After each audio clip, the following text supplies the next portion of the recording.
measuring cup. Testing natin guys. Bili tayo rice cooker for today. Kasi ang bilis masira yung sa amin. Kaya i-testing muna.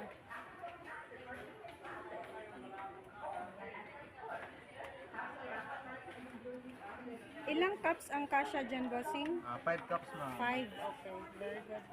Dalawa lang naman kami ng asawa ko. Ganda na yan ma'am. Saka hindi siya mahirap hugasan kasi non-stick siya. Correct. Yung ilaw ma'am, working naman yung ilaw nila. Very good. Tapos tapry natin siya painitin ma'am. Baka maano yung kamay mo, ah. Okay naman po. Uminit naman po ma'am. Thank you, ah. Ilang warranty niyan?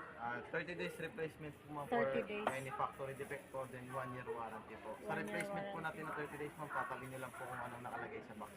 Okay. Then yung... Dito din ako babalik. Yes ma'am. Then yung resibo nyo ma'am, patabi na lang po ako nun ma'am kasi yun yung magsisilbi yung warranty. Okay. 1 year warranty, ah. Yes ma'am. Okay. Mas maganda magpicturean nyo yung resibo ma'am para... Sure. Kasi nag-prepaid po siya minsan. Salamat, ah. And black color.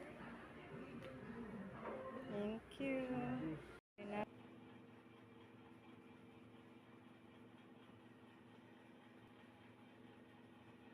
Ano nang nabili natin na guys?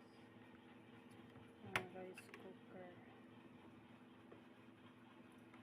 Dito yung pwede mo rin siyang tanggalin.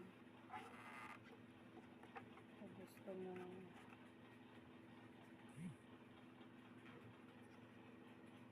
linisin.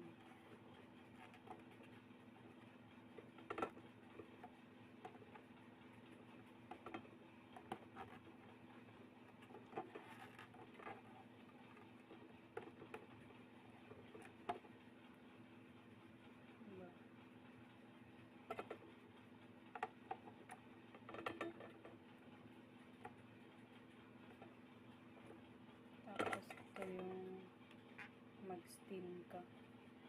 Tapos non-sticky po yan siya, non-stick. Pwede ko sa limang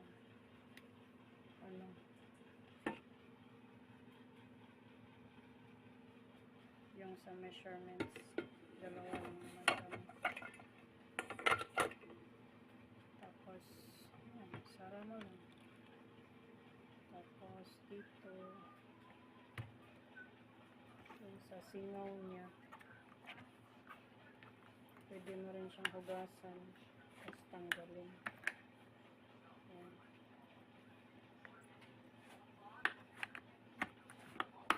Ayan.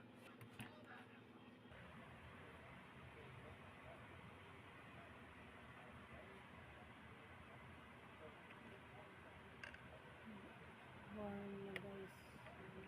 Titingnan natin. Ito na yung resulta ng ating nilutong kanin.